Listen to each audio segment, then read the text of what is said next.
Hello, Daniel. It's Luke once more from the broadcast team. Yeah. Hello. Hello. I just wanted to ask if you wouldn't mind just giving us a heads up when we're about to go live, and also if the chairman is aware of a 5-second countdown, please. Also. Okay. We have one of the witnesses already present, or well, actually all of them, in fact. All the microphones are working fine as well, so we are ready to go live in the next couple of minutes. Okay, yeah, give us a shout when the chair's ready to do a 5-second countdown, just so we can operate the IDS panel on this side of things. And can Okay.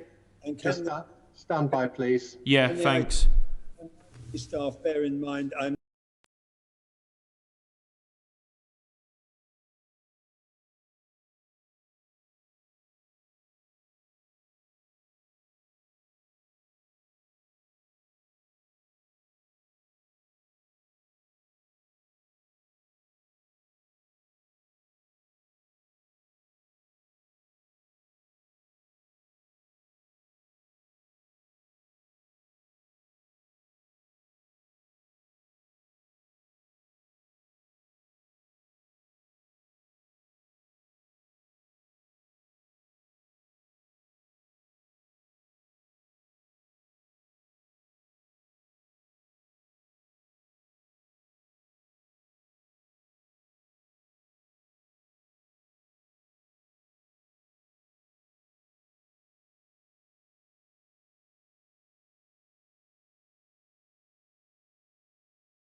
last week. I did ask whether it was the opinion of yourself and the government that the Northern Ireland Protocol was fit for purpose. Could you please be kind enough to make a comment about that when you reply to these questions? Well, thank you very much, Sir Bill, and thank you to your committee. It's a pleasure to appear in front of you.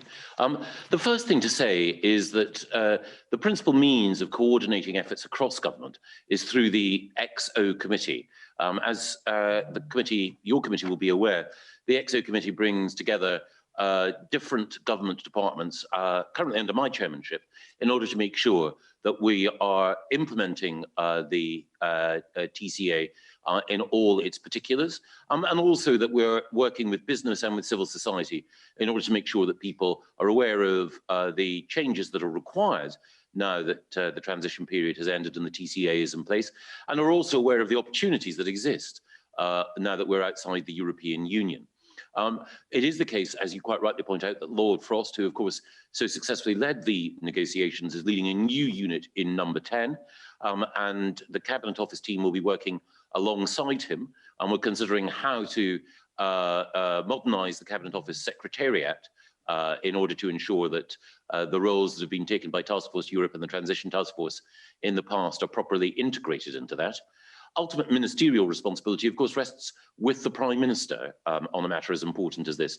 I'm currently the joint chair of the Joint Committee alongside Vice President Maroš Šefčovič. As you will know, he's also been appointed as the co-chair of the Partnership Council, and the Prime Minister is considering which minister should be the UK co-chair of the Partnership Council alongside Maroš Šefčovič, and I know that we will inform the House and this committee as soon as the Prime Minister has made that decision. On the Northern Ireland Protocol, I think that there are a number of areas in the Northern Ireland Protocol where recent events have shown that we do need to look at its application on the ground. The protocol, of course, was designed to ensure that Northern Ireland, as an integral part of the UK customs territory, could benefit fully from the UK internal market, but in a way that recognised our desire to help the EU protect its own single market. There are a number of issues, and I'm sure the committee will want to go into detail, where we believe that we do need refinement of the way in which the protocol operates for it to be effective in the interests of the people of Northern Ireland. The overarching aim of the protocol is to make sure that the gains that the people of Northern Ireland have enjoyed in the last 20 or so years are consolidated and built on. And at the moment, as this committee will be aware, there are concerns across communities in Northern Ireland about the impact of the protocol. That's a very interesting answer, particularly regarding the future of the Joint Committee, but we shall wait and see on that. I'd now like to ask Andrea Jenkins if she would be good enough to ask the second question.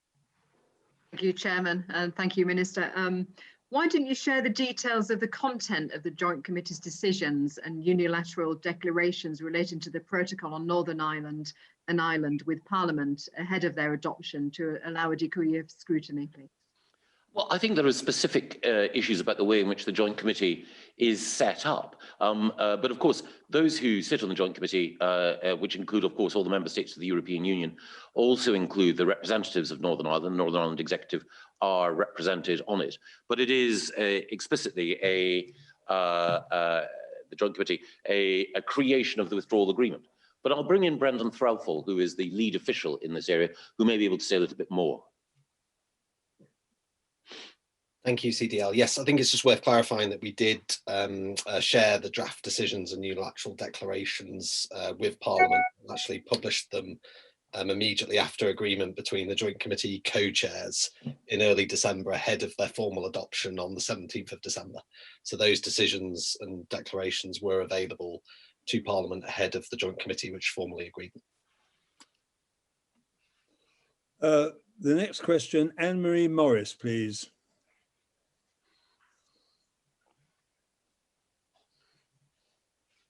Thank you, Chairman. Chancellor, how does the statutory prohibition on agreement by written procedure improve accountability if Parliament cannot assess draft decisions of the committee before they're agreed and take effect? And I think, Chancellor, you made quite a bit of this when you put forward this position that no written procedure could be used as a positive, which would deliver transparency. But I'm at a loss to understand how we're going to have that transparency. Well, our view, the government's collective view, was that we should avoid agreement by written procedure, precisely so that we could ensure that those things which had to be agreed by the Joint Committee were agreed by ministers, by the respective co-chairs and others in the forum of the Joint Committee through appropriate discussion. It was an attempt to ensure that we made the process as inclusive and as open as possible, consistent with the institutional architecture of the Joint Committee. But again, I'll refer to Brendan Threlfall for further detail. Thanks, CDL. Yes, I think it's just worth reiterating that in the terms of the agreement last December, we obviously did, the decisions were formally adopted by at the Joint Committee by a minister on the 17th of December. And before that, as soon as very shortly after the co-chairs reached a sort of in principle agreement on a package on the 8th of December, we published those decisions in draft and all the unilateral declarations actually, and a UK government document, and transmitted all those to this committee and other relevant committees in the Commons. So there was a period of time for scrutiny, but prior to the Joint Committee formally agreeing. And I think more broadly, specifically with respect to the Northern Ireland Protocol, as you know, the government published a command paper outlining the approach that it would take towards the Northern Ireland Protocol. That invited some criticism from some parties, not the fact of its publication, but the direction of travel that we wanted to take. And that command paper made clear the government's determination to ensure that the place of Northern Ireland in the United Kingdom was secured and the interests of people in Northern Ireland were upheld by the UK government. That's not to say that there aren't plenty of areas where either the decisions of the Joint Committee or its operation might not be criticised, but I hope that the publication of the command paper helped to inform not just Parliament, but also the EU about the approach that we were going to take to that question. Oh, and did you want to ask question 4? By all means. Because it is a natural sequitur, if I might. So, Chancellor, so far, as in a way you've already alluded to, you've only published information on joint UK-EU decisions after their agreement. And despite the evidence that Brendan Threlfell from your team gave, I don't quite see how that improves transparency. I can't see a clear timeline or a mechanism to enable Parliament to properly scrutinise matters. Well, again, I think that we're operating through the Joint Committee in a way that any government would negotiate with another international organisation or state. It's always the case that when you have negotiations of this kind, that they happen government to government, executive to executive, or in this case, government to commission or commission representative. But of course, we outline the approach that we're taking through command papers, through statements to Parliament, and through opportunities such as this. It is the case that during the course of last year, I and other ministers appeared in front of the now defunct FREU Select Committee, and indeed my colleague Paymaster General, I think, appeared before this committee to explain the approach that we were taking, the judgments that we made, the policy behind it, and the trade-offs that we were prepared to contemplate. And I'm looking forward to appearing in front of this committee as regularly as you'd like me to, as the work of the Joint Committee and indeed the Partnership Council proceeds. And if it is the case that other ministers take on these responsibilities, I know that they will be equally, if not more, assiduous in making sure that they make themselves available. Chancellor, I'm delighted to hear that you are prepared to make yourself available as much as we should choose.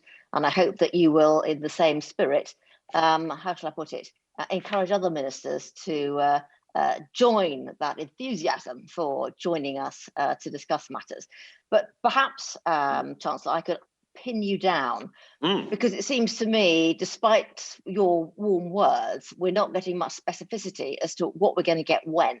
So will you commit to prior publication of draft agendas and draft decisions of the various UK-EU bodies with sufficient time, and I'd like you to tell me what you think that is, for Parliament and other stakeholders to assess them, ask questions and raise concerns before the relevant meetings? I think there's no problem in publishing an agenda beforehand.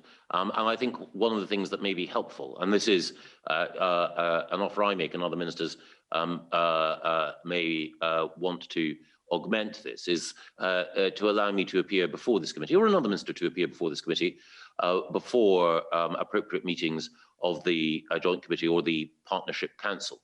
I should add that it is also the case that it's envisaged that there should be a joint parliamentary, I hesitate to say assembly, but certainly committees with EU parliamentarians and UK parliamentarians meeting. And again, it's, as I've stressed in other committees, for the House of Commons to decide itself what it thinks the best means of affecting scrutiny and ensuring cooperation might be. So, Chancellor, when you say it is the House of Commons, are you anticipating the Leader of the House comes forward with a proposal? How are you expecting the specificity of this transparency to be determined? And what is your thought on timing? Because we need to move forwards. I quite agree. It has been our habit so far to publish a written ministerial statement before every joint committee meeting with the agenda. It is also the case that, of course, Parliament can, through urgent questions or demands for statements, have me or any other minister appear on the floor of the House. But with respect to how the House itself organises its committees, that's ultimately a matter for members of the Commons. One of the things I said when I was being asked by the Lords Committee on the EU last year about how Parliament should operate and whether or not there should be some body that brought together EU and UK parliamentarians is that it very much was the case that I wanted to facilitate that, but I didn't want to insist on its model. So it was the House that decided that the through select committee should dissolve itself, as it were. That means inevitably that this committee takes on even more responsibilities. But ultimately, I don't think it's the government that should decide the shape or the agenda of select committees. That is a House matter. But of course, we will do everything we can to facilitate the effective scrutiny that the House needs to enjoy of government activity. That's helpful, and I'm sure that the chairman, Sir William, will take that forward. But can I just press you, when you say you are going to commit to the prior publication, within what time frame? Well, more or less as soon as we agree an agenda with our co-chair of the Joint Committee, we then publish it in a WMS. Now, of course, the timing of joint committees can sometimes be accelerated as they were in the run-up to the agreements that we reached last December. But again, we do everything we can to make sure that that WMS is printed and shared with the House in good time. And Chancellor, could I take it as a given that that will never be less than 7 days? I don't think I can give that commitment, but I think it's a very good target to work towards. Thank you. If I may, much groundwork for Joint Committee and Partnership Council decisions is done by specialised committees in specific areas like the Northern Ireland Protocol, fisheries and energy. In some instances, these committees can adopt binding decisions. How will you make the work of the specialised committees under both the TCA and the WA as transparent as possible? Will you mirror for them the sort of procedures that you've just outlined with regard to the other committee? Yeah, just 1 minute for the benefit of the audience or the public. TCA means Trade and Cooperation Agreement, and the WA means a withdrawal agreement. Thank you, Sir William. And yes, I think that the role of the specialised committees will be a very important part of the ongoing set of relationships that the UK has with the EU and its member states. And as we settle into a rhythm of meeting, so we will settle into a rhythm of sharing in advance agendas and making sure that there is room for appropriate parliamentary scrutiny. So those will be shared in the same way as you've described those of the Joint Committee? I'd want to mirror them as closely as possible, but of course, whoever is the UK chair of the Partnership Council, whether it's me or another minister, I think will want to talk to Vice President Šefčovič in order to ensure that we have a system that respects the need of the House to scrutinise the work of those specialised committees with the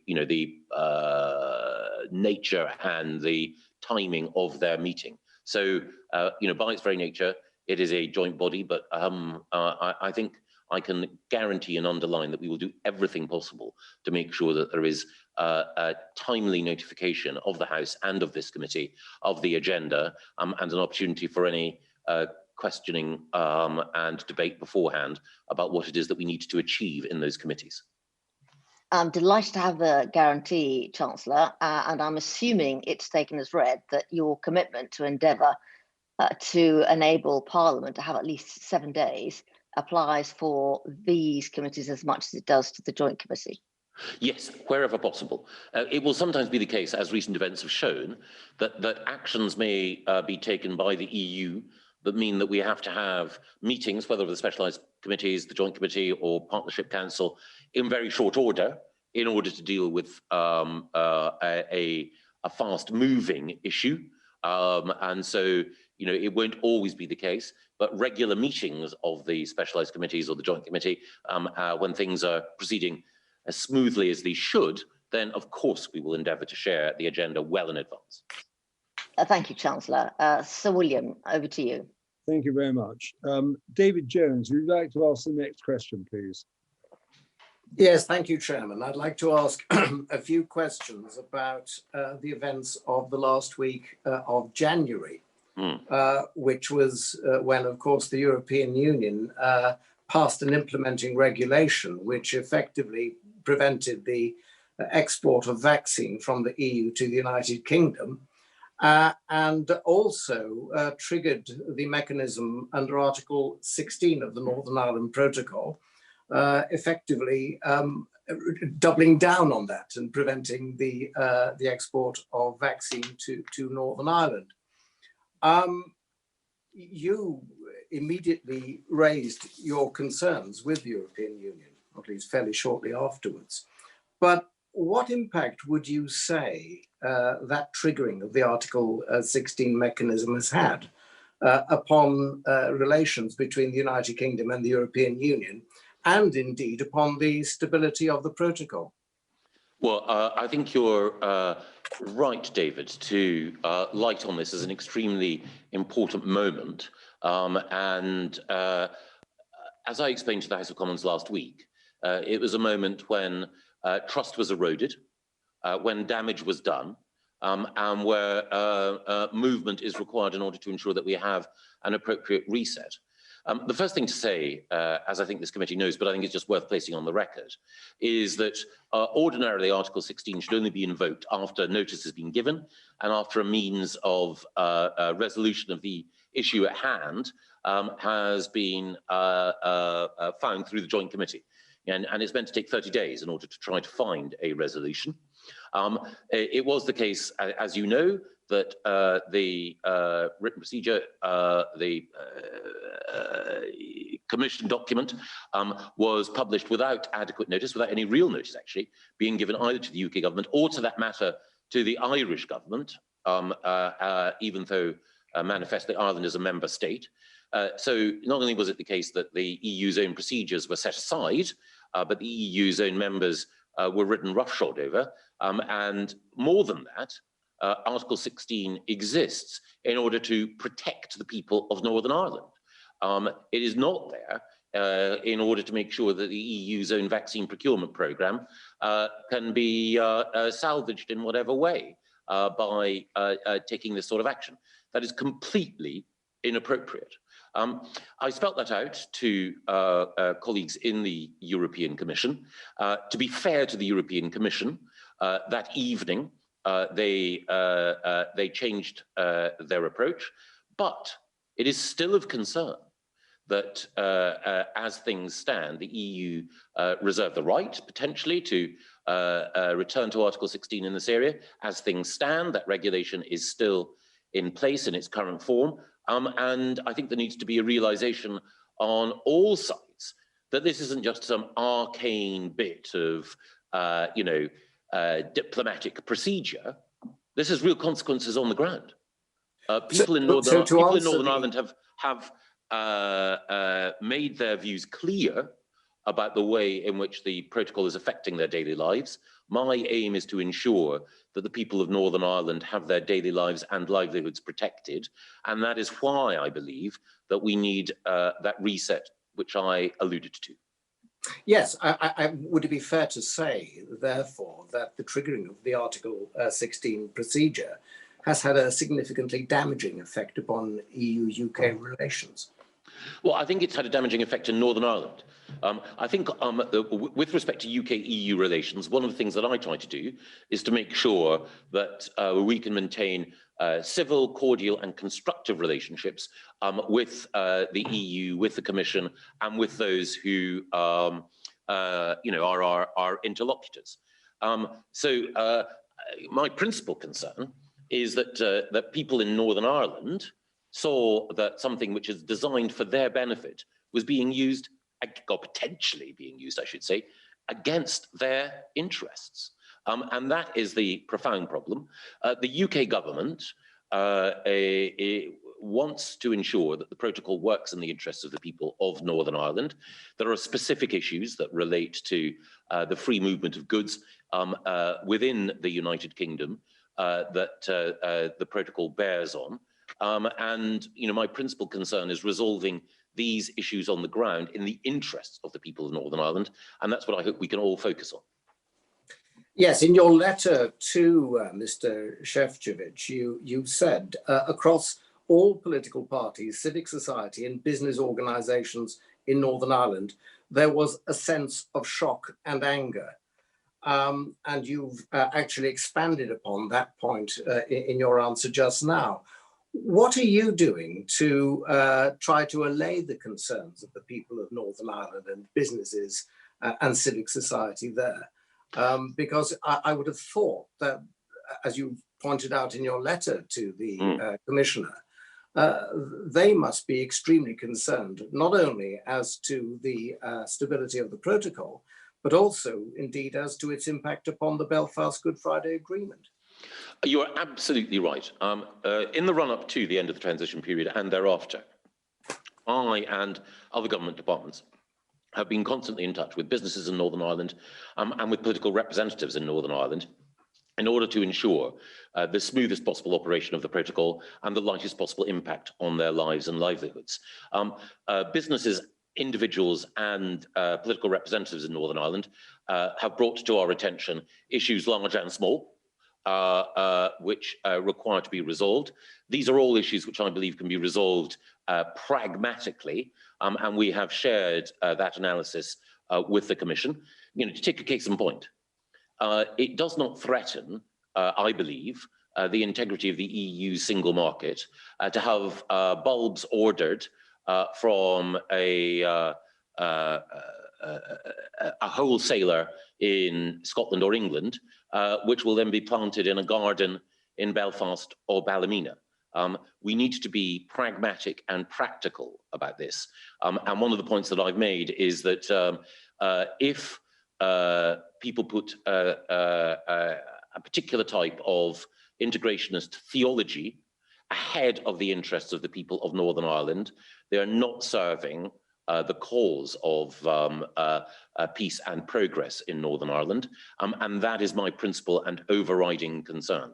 There are very good people in the European Union's institutions and architecture who take incredibly seriously these issues, and I want to continue to work with them in order to make sure that we can resolve them, because it's my aim to make sure that people in Northern Ireland can go about their daily lives with the minimum, the absolute minimum of dislocation or interference.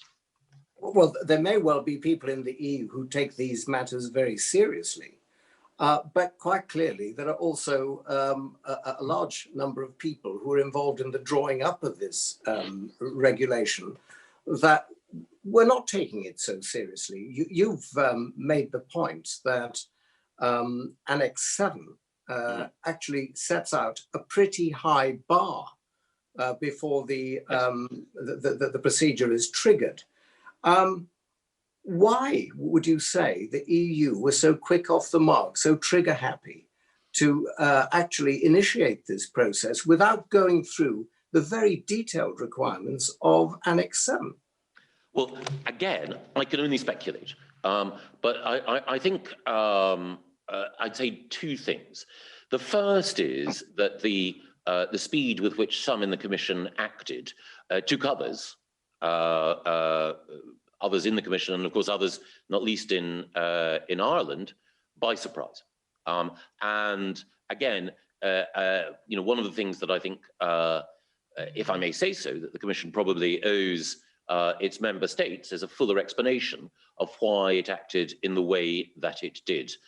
As we know, one of the, for some, including myself, challenges about the way in which the EU operates overall is that agreement in the Council of Ministers and the operation of the Commission is not perhaps as transparent as our own institutions are. That is their sovereign choice. We have to respect that. But as I say, any of us can speculate as to why the Commission acted as it did. Whatever its reasons, the consequences were undoubtedly, damaging for the smooth operation of the protocol, and they had, as I mentioned earlier, an adverse impact on trust in Northern Ireland. Well, in fact, is it not going to be a case in future of once bitten, twice shy? Isn't the UK going to be extremely careful about accepting assurances from the European Union, given that they have, within a month of the end of the transition period, triggered what was regarded as the nuclear option? Yes, I do absolutely take your point, but I think that the EU has acknowledged, the Commission has acknowledged that it made a mistake, and of course, it was relatively rapid in doing so, and EU figures, not least Vice President Šefčovič, were very gracious in acknowledging the nature of that mistake. I think it's important now that the appropriate lessons are learned. I'm sure they will be. I'm sure it will be the case that the Commission and the EU will work hard to deal with these concerns on the ground, because naturally the people of Northern Ireland, having heard a succession of EU leaders talk during the process of our departure from the European Union about the vital importance of safeguarding the Belfast Good Friday Agreement, people in Northern Ireland will expect that the EU will continue in that same spirit, and that the events that you allude to are recognised as a mistake which requires action to repair trust. Yes, and on the 2nd of February, you wrote a letter to Vice President Šefčovič, which by your own scrupulously polite standards was extremely forthright. You said that rapid action was required. You said, we are both well aware that there are a number of pressing problems with the operation of the protocol that need to be addressed, and we must do so this week, that is last week. Have those problems been resolved within the week that you gave Vice President Šefčovič? Progress is being made, but we are very far from resolving all those problems. We had a good and productive conversation with Vice President Šefčovič and with the First Minister and the Deputy First Minister of Northern Ireland. Both the First Minister and the Deputy First Minister talked privately and candidly about the challenges that people in Northern Ireland face on the ground. I've been talking to not just the parties in Northern Ireland, but also representatives of the Irish government at ministerial level. And even as we speak, Cabinet Office teams have been in discussion with the Commission as a prelude to Vice President Šefčovič coming to the UK this Thursday for more conversations. I would like to make sure that we can accelerate that progress. It's not been as fast as I would like, but I also recognise that the Commission has its own processes. I respect the integrity of those, and I respect the desire of Vice President Šefčovič to make progress. Article 16, of course, is an article that operates for the benefit of both parties. Yes. And the government has made it clear that if absolutely necessary, it will trigger the Article 16 procedure, presumably observing the schedule set out in Annex 7, unlike the European Union. Does that remain the case? And if so, what would you propose to do pursuant to the terms of Article 16? Well, we hope that we will be able to resolve all of the issues on the ground without recourse to Article 16. But as the Prime Minister has stated, should it be required, then it exists precisely for the purposes that you mentioned. And what action would you take? Because, of course, Article 16 is not specific as to the remedies available to the aggrieved party. To return to the letter that I wrote to Vice President Šefčovič and to the other comments that I made in the House of Commons, what I want to do is to find practical solutions to some of the challenges that we face. And those challenges, as I have listed, relate to the ability of people in Northern Ireland to have access to goods, to conduct their business and to live their lives in a way with as little impact as possible. And it seems to me that whether or not it's the provision of plants and seeds to household gardeners, or whether it's the effective supply of goods on supermarket and shop shelves in Northern Ireland, we need to make sure that we resolve those problems. And of course, the implementing regulation remains in place. Looking at the list of exemptions to that regulation, it's perfectly apparent that it was aimed specifically at the United Kingdom in what might be described charitably as a vindictive action. What steps is the government taking to ensure that that regulation actually disappears and is no longer in place? Well, you're absolutely right that the implementing regulation remains in place. We do not believe that that is wise or in the EU's interests. And you're absolutely right, of course, that even though the EU said that they would not be invoking Article 16 on this occasion, that they haven't given a solemn and binding undertaking never to do so. The Pandora's box has been opened, and that is concerning. A former UK Foreign Secretary Ernest Bevin said, if you open that Pandora's box, who knows what Trojan horses will come out. And one of the consequences of opening that Pandora's box has been the unfortunate effects that you listed and that we referred to on the ground in Northern Ireland. With respect to the implementing regulation, the Prime Minister discussed with the President of the Commission, Ursula von der Leyen, the impact of the implementing regulation. He received firm and clear assurances that there would be no disruption of supply of vaccines to the United Kingdom, and that contracts properly, freely and legally entered into would be respected. I'm grateful for those assurances, but as you say, still having that implementing regulation in place is not something that I think anyone can contemplate with serene equanimity. Well, indeed, and far better than having the regulation in place would be an undertaking from the European Union immediately to revoke it. Well, again, it would be better had that implementing regulation not been produced. It would be better if it left, but of course, both the UK and the EU are sovereign equals. The EU will make its own decisions, others will draw their own conclusions. But does not the continued existence of that regulation only go to increased bad blood between the UK and the European Union? And is it not the case also that our future relations will be coloured by the experiences of the last weekend of January? And you quoted Ernest Bevin. Is there not also another well-known saying, which is, fool me once, shame on you, fool me twice, shame on me? Absolutely take your point. What I would say is, firstly, that action was, particularly the invocation of Article 16, was acknowledged by the Commission to be a mistake. I personally believe that the bringing forward of the implementing regulation was an error. Personally, I want to ensure that we have as good a relationship with our friends and neighbours in Europe as possible. That means understanding when errors are made and a desire to work constructively together.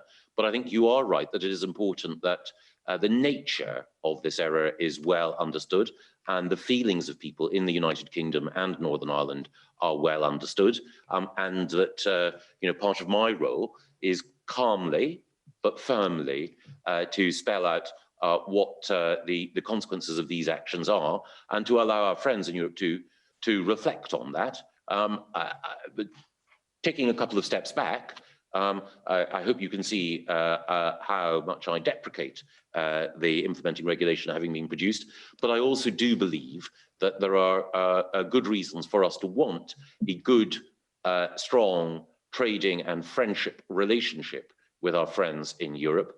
So I hope that appropriate lessons can be learned. Thank you. If I may just add to that, some people may say, with friends like this, who needs enemies? The reality is it was a vindictive act, as Mr. Jones has just said.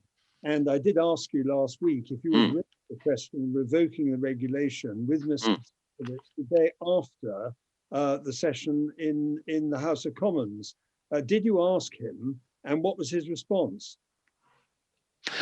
No, I specifically did not ask Mr. Šefčovič in our meeting for that. Our meeting was primarily to look at and to allow him to understand what the practical issues on the ground in Northern Ireland were.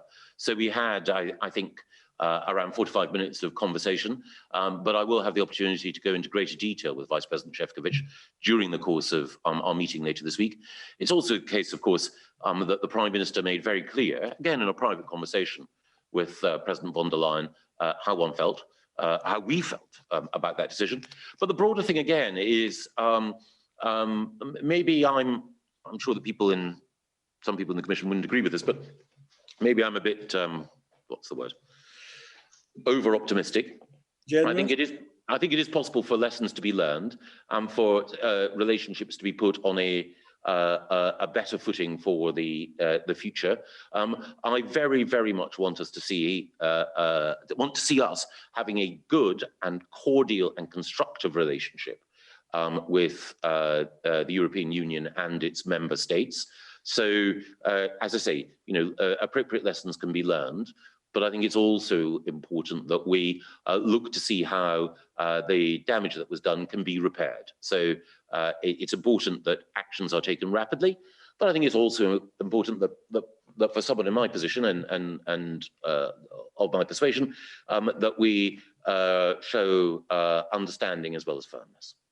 I would just add one further point, and that is to ask you, given the fact that many people, quite rightly, have great confidence in the Prime Minister in terms of seeking assurances.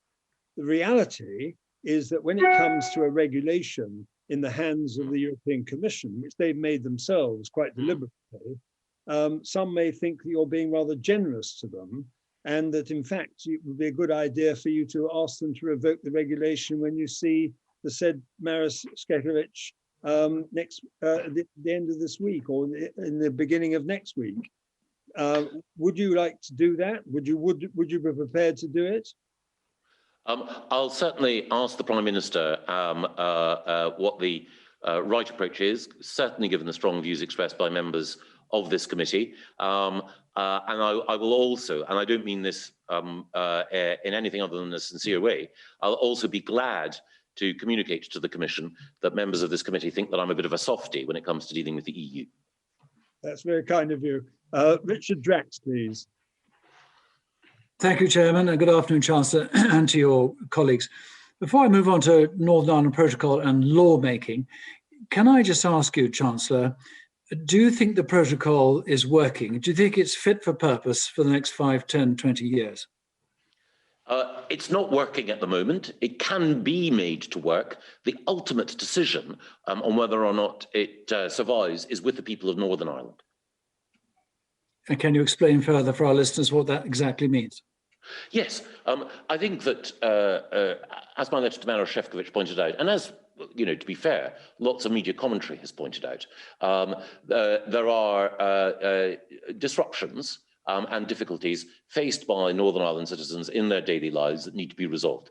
They can be resolved within the context of the protocol. We don't need to ditch it in order to resolve those issues. But as the Prime Minister has spelled out, if we can't make progress in resolving those issues, then the UK government has to reserve its rights. And on that point, I mean, I'm sure you'd appreciate there's a lot of anger in Northern Ireland about the protocol, not least over the Irish Sea and the border there, and the various imports and exports and all the other problems they're having, quite apart from what Mr. Jones was talking about. Are they really seriously resolvable? Because I can't see personally the EU being as it is, and as we have many years of not particularly helpful experience with this organisation, they're ever going to change their position on this. I think these issues are resolvable. It is the case that the flexibility exists in order to resolve them. The very fact of having a joint committee is an acknowledgement on the EU's part, and indeed on ours, that we need to make sure that the operation of the protocol is kept under review, and that we refine it in the interests of the people of Northern Ireland. So it is possible, absolutely, to resolve these issues. It remains to be seen, of course, if we can do so. I hope we can. And do you think we'll keep the United Kingdom together, or is this a major threat, as some would say, to the future of the United Kingdom? Because if you recall, Chancellor, you and I and many others worked to take the UK out of the EU as one single country. In that regard, we've failed, have we not? No, I don't believe so. I think it is the case that the United Kingdom, its constitutional, territorial, political integrity is unaffected.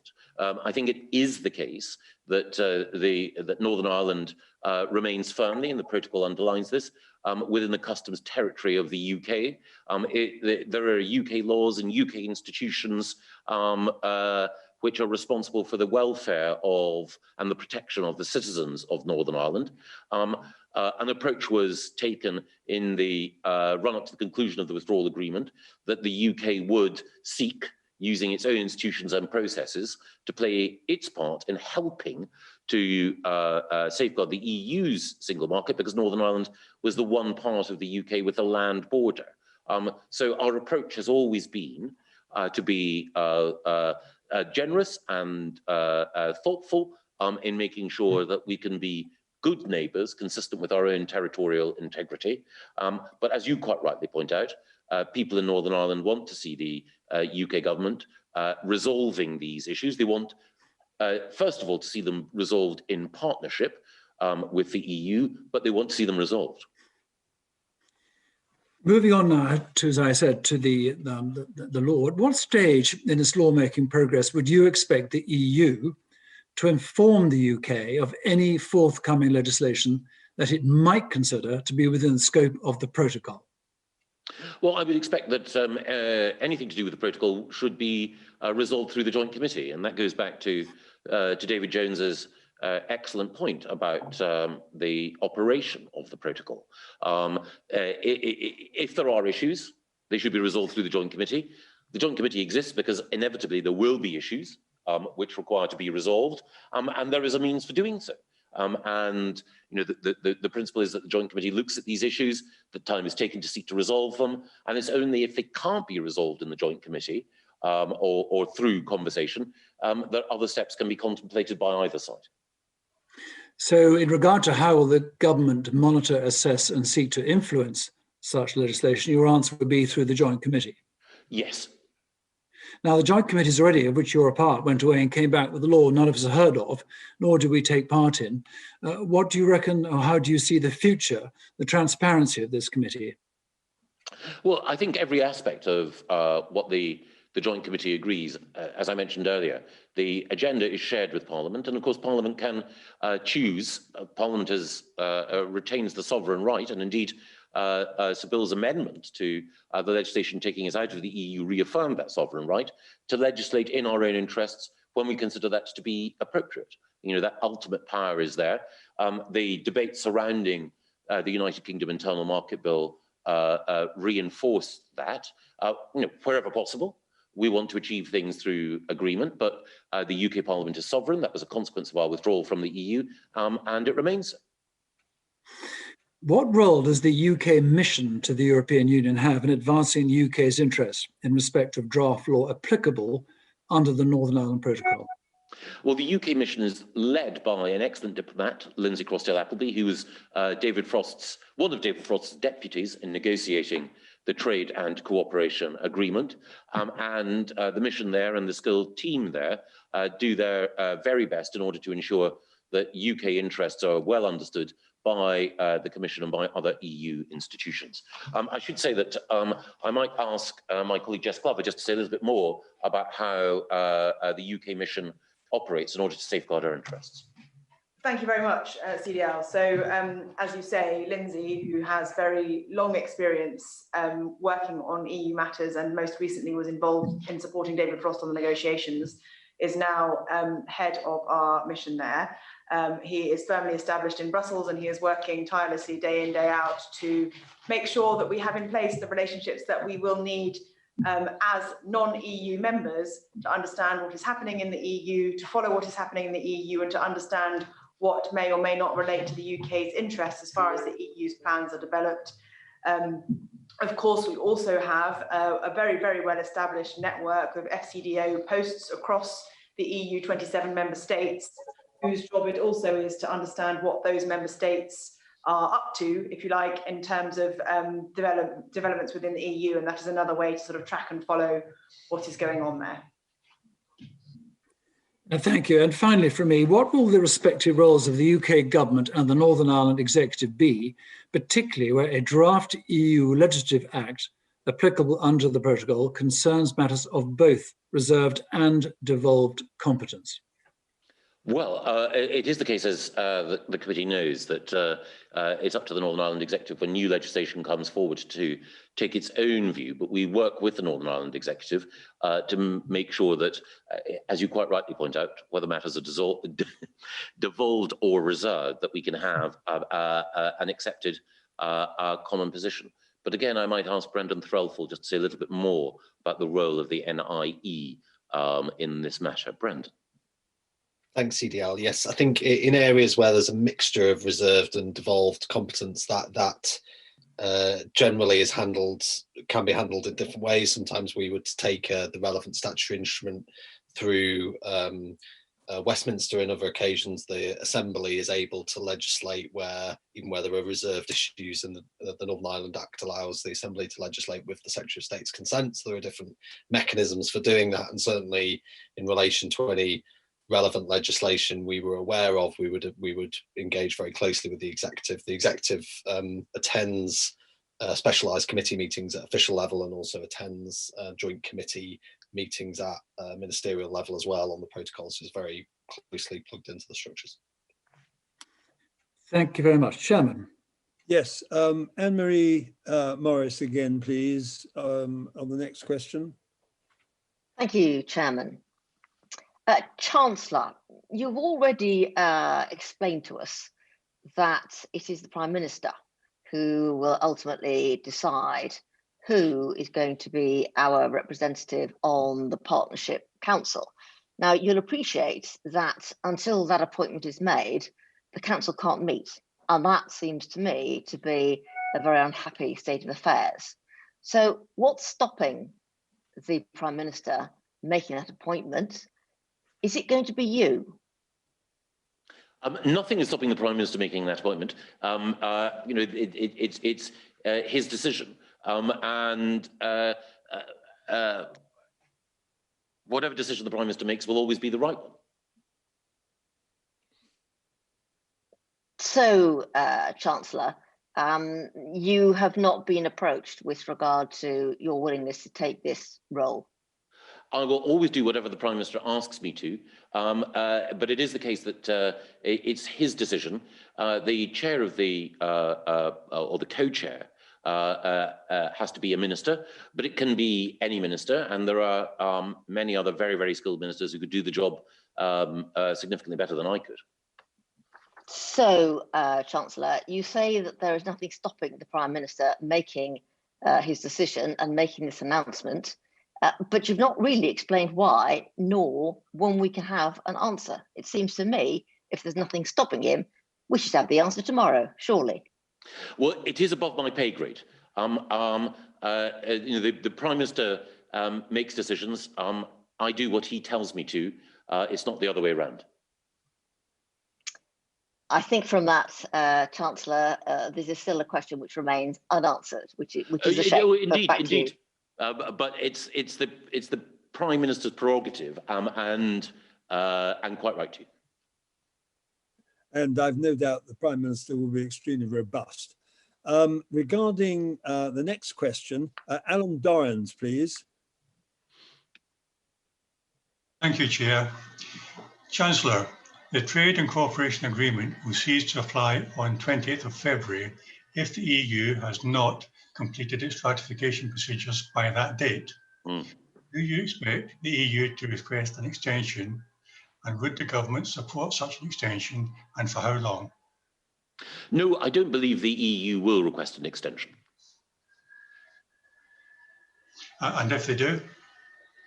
Well, I would be very surprised if they did. I think it wouldn't just be my eyebrows that would be raised. As I think reflects the sentiment of this committee, the UK has been assiduous in living up to its obligations under the withdrawal agreement and under the Trade and Cooperation Agreement. I'm sure the EU will as well. But would an extension be acceptable to you? Well, I think I quoted Ernie Bevan earlier about Trojan horses and Pandora's boxes. Let me quote another great parliamentarian, Willie Whitelaw. The great thing about bridges is that one shouldn't cross them until one has to. Thank you. Thank you. I think one might add that it was the Furies that came out of the Pandora's box, if I recall correctly. So who knows what will come next. Craig McKinley.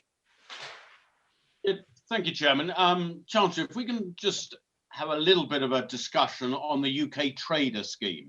Yes. The scheme by which all thought would be very easy to transport goods from the mainland over to Northern Ireland. I think the PM many times said, oh, scrap the paperwork, won't need any, it'll all be very, very simple. Now, there are really three groups. There are those that got themselves into gear before the end of the transition period, who can sort of self-certify that there is no risk of leakage into the EU single market. Then there are those who will be applying after the end of the transition period, and they have a sort of 4-month grace period of fairly easy procedures. And then there are those at the end of Feb who have not yet applied, and they won't be able to get their certification for a further month.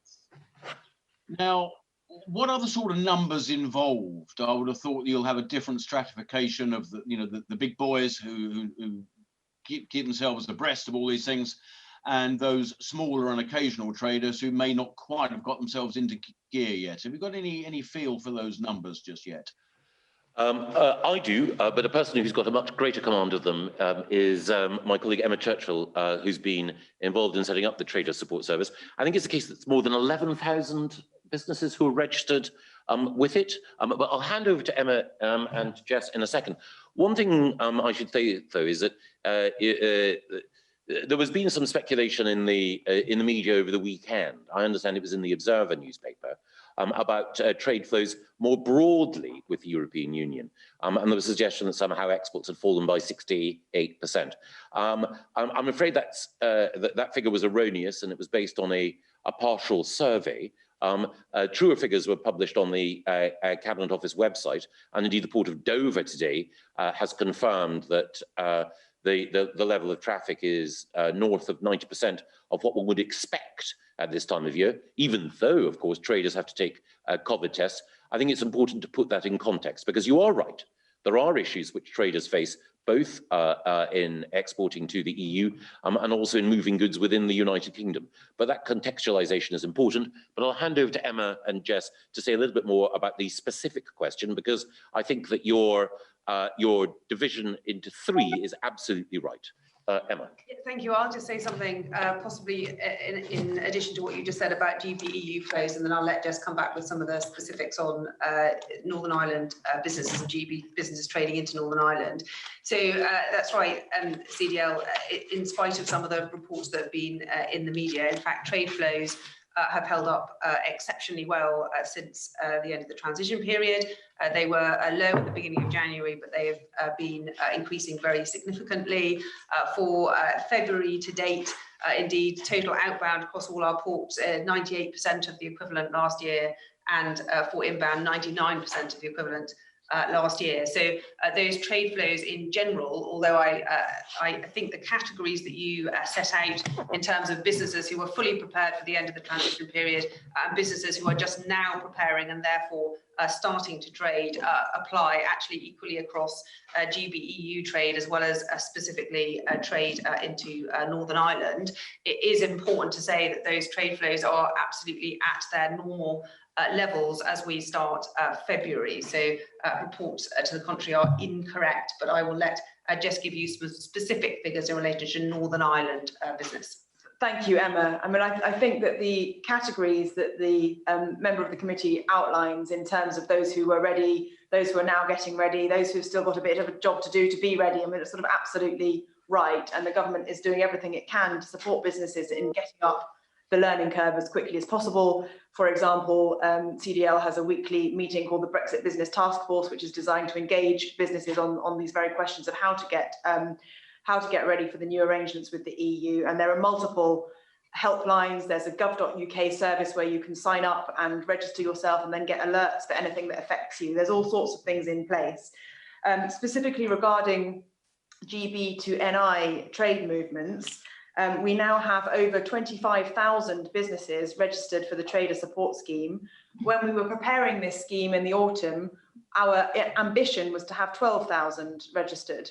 So we're very pleased with that uptake, but we would also really urge any business who trades in Northern Ireland who's listening to this also to register for the Trader Support Scheme, which is there to facilitate and make those processes easier. The other thing I wanted to highlight is that GB to NI trade flows are back to normal and indeed are slightly higher now than they were in the equivalent week last year. So we're not seeing disruptions in trade flows on that route, which is, again, a testimony to the really good work that many businesses I know have done to get themselves ready for those arrangements. But that's not to say that everybody is up at the top of the learning curve right now. Okay, can I just examine another aspect of all this? It'll be very much dependent on how complicated is the widget that you're trying to produce, or what the external tariff or the EU external tariff rate is likely to be. But I'm hearing of some reports of some companies just thinking, well, I won't bother with this, the UK trader scheme, because it's all too complicated. I've got to maintain rules of origin, the makeup of my widget I'm making for 5 years, which is a fairly long period to maintain these type of records. Some are just saying, well, I'm not worried. I will suffer the tariff. I will treat myself as if I'm a completely non-EU, non-part of the withdrawal agreement trader, and will just suffer the tariff. So I don't have to keep the 5 years of records, worry about my rules of origin. What do you think the levels of those are? I mean, I find it very worrying that a GB to NI trader would be, as part of the United Kingdom, would be thinking along those terms. But I'm obviously worried those who just exporting to what we call the traditional continent of Europe are going along that line of thinking as well. Any thoughts on that? As I say, it'll be different compared to, depending on what the tariff level is and the complexity of the makeup of the good you're making. You're absolutely right, Craig, that rules of origin questions are one of those that has cropped up most frequently since the TCA. And you are right that there are one or two companies, I think those that are trading with the EU, that have thought that rather than provide particulars on to satisfy the rules of origin requirements, we'll just take it on the nose. But I think the situation is very different in the transfer of goods to Northern Ireland. And I'll hand over to Jess. That's exactly the distinction that I would have made, CDL. So between the EU and the UK, in order to qualify for those zero tariffs, you do indeed need to comply with the rules of origin.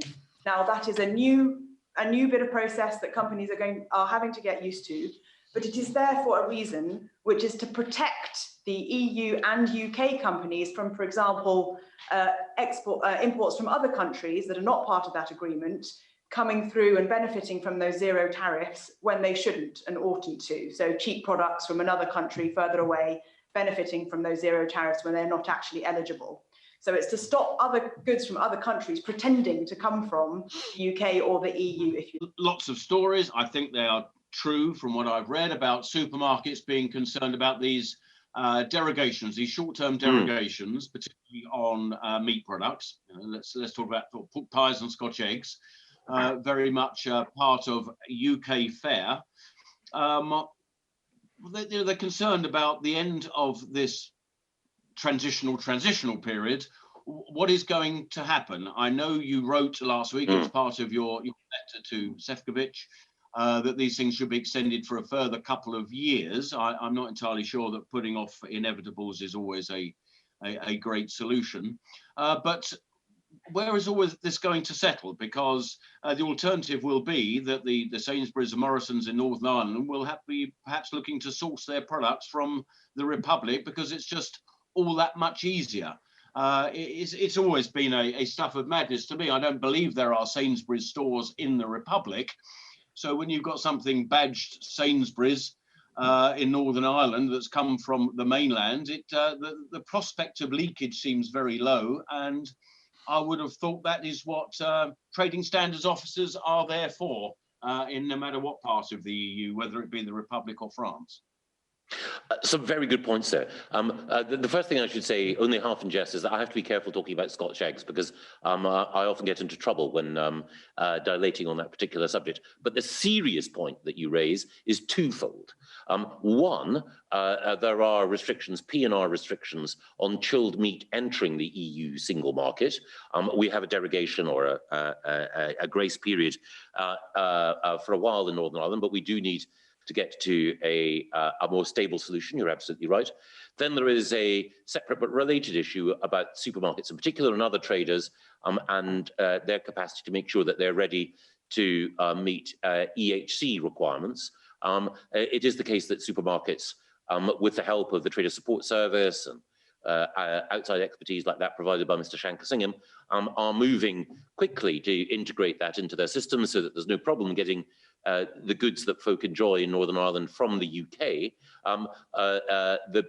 Again, some supermarkets have been faster than others in making that adjustment. But one of the things that we've said, you're quite right, in the letter that we sent to the Commission is if we are all collectively serious about the protocol having the least impact on the people of Northern Ireland, then we need time to adjust to make sure that we have a stable and sustainable approach on both those issues. Yeah, am I to take it, I was raised by one of my colleagues earlier on, that you've had absolutely zero response from Mr. Šefčovič from your letter of last week? I think it was Mr. Jones said you asked for something within the next week, and we're now 2 weeks on, and letter unanswered, it would seem to be. Well, we're 2 weeks on now, well, almost 2 weeks on from the EU's decision to publish its implementing regulation. We're just about a week on from my letter, and I'm not trying to quibble. I agree with you, the need for urgency. But we have had good conversations so far with the Commission. But of course, what we need to do is to see joint action, and that's what I'm hoping we'll be able to secure on Thursday. Okay, well, I will be coming back to something later on, but isn't it rather odd that advice for some traders by, it seems to me, HMRC is, well, that trade has just ceased. It shall not continue because there is no means of solving it. But I'm sure some colleagues will be extrapolating on that as I pass on, I believe, to Mr. Fish. Yes, Marcus, could you be kind enough to take the ones that we decided in relation to 11, 12 and 16 all in one go? Because I think otherwise we might run a little bit tight on time. So could you do 11, 12 and 16 in one, please? Yeah. So thank you. Chancellor, in its guidance on the 6-month grace period for chilled meat products, the government says it will continue to explore permanent reciprocal arrangements to enable this trade to continue. How confident are you that such arrangements will be in place by 1st of July 2021 if the EU doesn't agree to extend its grace period? Well, I wouldn't want to make predictions at this stage, but you're absolutely right. It is our aim to make sure that we can have, as I mentioned in response to Craig, a stable and sustainable solution. So what sort of reciprocity is being mooted? Again, I wouldn't want to say more at this stage because we're sharing some ideas with the Commission. And again, if we can get purchase on those, then I'll come back to this committee or to the House to explain our approach. But at the moment, it's in the nature of the negotiation, or the discussion, I should say, that I want to give the Commission time to digest, no pun intended, the approach that we propose to take. Again, you know, the approach overall, similar to the position that, very far from identical, to the position that Lord Frost took during the negotiations on the TCA, is that we always seek to keep Parliament updated, but we also respect the fact that when you have discussions on trade or regulatory issues between two partners, that those conversations might sometimes proceed best, you know, through confidential dialogue, and then at an appropriate moment when a decision needs to be taken and approved by the House of Commons or others, we can let people know what that is. But the overall direction of travel is, as I've outlined, we want to try and get to a sustainable long-term arrangement. Okay, so when it comes to parcels, will customs declarations be required for those that are sent from GB to Northern Ireland from April of this year, and will the current temporary arrangements be extended to 1st of January 2023, as you've asked for in the letter? Well, I hope that we can extend them. I might again bring in Brendan Threlfall. Brendan, again, and his team have been talking to the Commission about some of these questions. Again, I won't ask Brendan to go into detail about the nature of the conversations for the reasons that I've just outlined, but he can say a little bit more about the background and context, I hope. Thank you, CDL. Yes, as you say, on the parcels, our proposal is that you wouldn't need a declaration for those business to consumer parcels, and that those arrangements should be extended till 2023 whilst we work on a light touch longer term approach, and that we also want to address some of the barriers. Although there's that customs declaration waiver in place already till April, we've seen on the regulatory side that causing some issues for parcel deliveries to consumers. So CDL gave the example of the delivery of seeds and bulbs. So we also want to tackle that issue in the immediate term, as well as the wider proposal to extend the grace period till 2023. Yeah, in terms of these different types of easements that you're seeking, there are others as well. I understand that you're seeking in terms of rules of origin and that kind of thing. Are you going to what is your plan for engaging with business to make sure that they are able to have enough time to get ready for any eventuality either way with these things? And how has your engagement been with them up until this point? As I think we mentioned earlier, every week something called the Brexit Business Task Force meets, and there are every week there are business representative organisations on it, and they can't cover every business, but we try to have as comprehensive a view as possible. So as well as the CBI, we also make sure that the IOD, the Federation of Small Business, British Chambers of Commerce and others are involved. Every week we look at a different aspect of UK business. So 1 week we'll have representatives from the food and drink sector, say, and they will include both organisations like the Food and Drink Federation, but also at our insistence, individual companies at the front line. So the views of business representative organisations are important, but as you'll appreciate, Marcus, it's even more important to hear from individual companies about what's going well and what's going less well.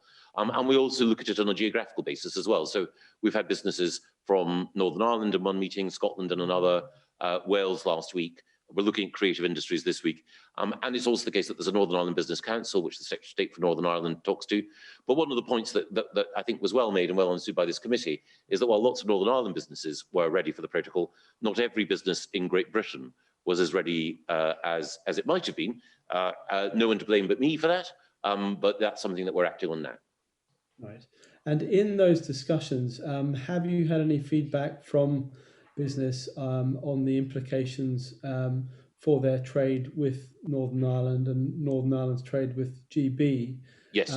In terms of state aid and the potential for reach back of the Northern Ireland Protocol provisions into businesses operating in the UK.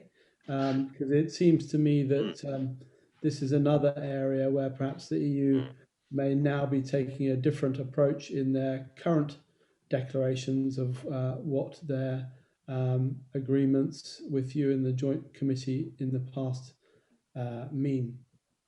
Well, so far, I haven't had any, in those meetings, I haven't had any direct representation from businesses about the potential for reach back. As you say, we agreed in the Joint Committee, and it's a binding process on both sides, an approach whereby the EU would have to demonstrate, I can't remember the exact words, but a real and material impact of any action that we took to provide state aid to companies operating in Great Britain. It was quite a high bar. I haven't seen any evidence of the EU or the Commission resiling from that, but I'd be very interested in that. But even though this issue hasn't been raised in any of the task force meetings that we've had, I do know that thoughtful contributors to this debate, like Barnabas Reynolds and others, have published material on it, which we read with interest in government and which we're reflecting on even as we speak. Good. Thank you very much. Alan Dorrans, would you be kind enough to ask about settled status? Certainly, Chair. Chancellor, the deadline for EEA citizens to apply for settled status in the UK will expire on the 30th of June. The government has said it will take a flexible and pragmatic approach to applications made after that date. When will you issue further guidance for caseworkers to determine whether there are reasonable grounds for a late application? And will reasonable grounds take some account of the disruption and anxiety caused by the COVID pandemic? And what assessment have you made of the impact that a sudden withdrawal of legal status at the end of June would have on the provision of critical health and social care services in the UK? Oh, yes. Thank you, Alan. Thank you. The first thing that I would say is your point about guidance for caseworkers and others is very well made. I will talk to my colleagues in the Home Office who have operational responsibility for the scheme in order to make sure that that occurs. The second thing is that obviously we wouldn't want to make any decisions that would impair our capacity to deal with the pandemic. And the third thing is, you are absolutely right, of course, some people's personal circumstances affected by the pandemic may mean that it might have been more difficult to meet that deadline than would otherwise have been the case. But the overall point that I would make is that during the immediate aftermath of the vote to leave the European Union, it was widespread. There was widespread agreement that there were around 3 million EU citizens in the UK. Actually, we've had around 4 million applications for settled status, which is fantastic. We were told by some, I remember it at the time in the immediate aftermath, that the vote to leave the European Union would somehow be taken by EU citizens here as a signal to depart, that somehow we'd become a less than warm home. I'm absolutely overjoyed and delighted that there are 4 million EU citizens who've chosen to make their home in the UK and to keep their home in the UK. I think it gives a lie to some of the nonsense that was promulgated at the time of the Brexit vote, that somehow the UK was less welcoming, or that EU citizens would leave, and that there would be harm to our universities, to our healthcare sector and elsewhere. People have chosen to stay in unprecedented numbers, and indeed, I think the inflow of people from the EU during that period was a welcome vote of confidence in this country, its openness and its institutions. And I think, all of us, whatever view we took on the merits of leaving the European Union, should be pleased that across the United Kingdom, there are 4 million EU citizens living and working as our friends and neighbours in so many ways. It's a great advertisement for this country. And I think, when it comes to future migration, I know that we in the UK will continue to take a generous approach, as we've shown in fulfilling or seeking to fulfil our obligations to British nationals in Hong Kong as they face oppression from the Beijing government. if I may just add, CDL, I think that is absolutely right. We've granted 4.3. There have been 4.3 successful applications for settled status. There are many people in the Home Office working on that. I do think the time available now, between now and the 30th of June, for people to make their applications is really it's really important that people do, any remaining people do get on and do that. Yes. In fact, I can update it. According to the latest published statistics, there have been 4.9 million applications and 4.3 million grants of status. So, there are more EU citizens in the UK than there are in some EU member states, which is great. Good, thank you very much. Is that all, Alan? Yes, thank you, Chair. Thank you very much. On the question of financial services, some people may know that Barney Reynolds, who you just referred to, has issued a pamphlet through Politeer, as it happens, and I think the Attorney General has also contributed to the launch of that today. Craig McKinley, would you be kind enough to ask a question relating to the issue of financial services, on which that pamphlet happens to be concentrating as well? Yeah, thank you, Chairman. Yeah, the TCA itself had very little in the way of equivalence or acceptance of or anything else regarding financial services, which is, of course, a very important tax earner to the UK. It's internationally recognised as one of the best places to do that type of business. There is an expectation of a memorandum of understanding so that equivalence decisions can be progressed. That's meant to be by the end of March, which is rapidly approaching. How close are you to negotiating that, or has there been much progress on that at all, Chancellor? Yes, is the short answer. Again, some of the issues here are governed by the EU's own autonomous processes. I think it's, this is a huge issue. I think the first thing that's fair to say is that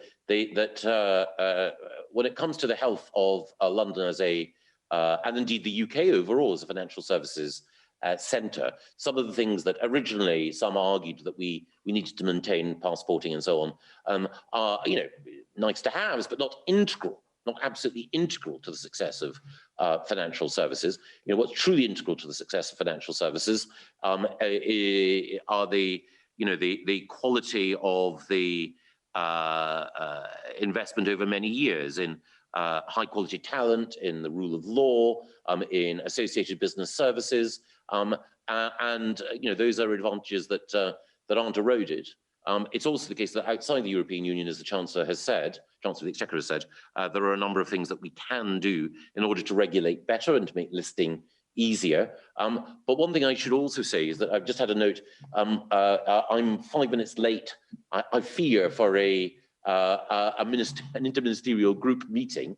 What I would suggest, if it's okay with the committee, is that I will return at the committee's convenience to address some of these specific questions, not least on financial services. I think in discussing financial services, it would probably be helpful to me and certainly to the committee, I suspect, if I was joined by the Economic Secretary of the Treasury by John Glenn MP, because there are aspects both of the way in which the EU will decide its autonomous processes and also the way in which the HMT will improve the position of financial services that I think the committee will want to look at in depth, and which a greater degree of time than we now have would probably facilitate. Quite understand, Chancellor, in the circumstances. I think the short answer is do please go to your other meeting, assuming that that's what you have to do. But also thank you for making the suggestion that you might come back. Oh, yes. Hoping fairly short term, so that we'd be able to complete these questions. And if it's possible for us to deal with them in writing, yes, bearing in mind that we only got the answers to the written questions today, which we asked for on the 10th of December, could you accelerate the replies unlike the previous occasion? Yes. Please. I will absolutely accelerate the replies. And the other thing is, again, I'm sure my team will discuss, Sybil, with your clerks and others, which other topics and themes you'd like the committee to return to, and which other ministers or officials it would be helpful to have. So as I say, I can say a wee bit about financial services, but not a huge amount. And then again, if we want to quite rightly look at, for example, SPS checks and the impact that they're having, then I know that the committee would benefit not just from having me, but from having a DEFRA minister as well. And we'll do our very best to make sure that all the departments which are necessarily accountable to you are represented in future hearings. I'm extremely glad to hear that last comment as well. And if I may say, thank you very much for coming this afternoon, and we will be in touch with you shortly. Thank you very much, Bill. I'd like to thank all members of the committee for their hard work. Thank you. Thank you.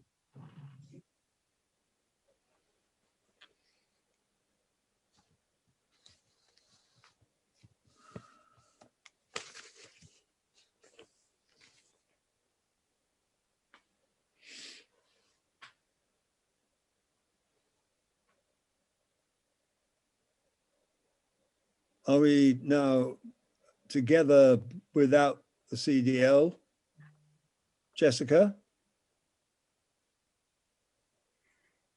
I think people are still signing out, Sir Bill. Yeah. Chairman, we're still in a public format meeting. Thank you. Shall I give you a call? I mean, I just think in a nutshell that we might usefully have another chat. Yes, I will give you a call as soon as we've logged off this meeting, Chairman. Thank you very much.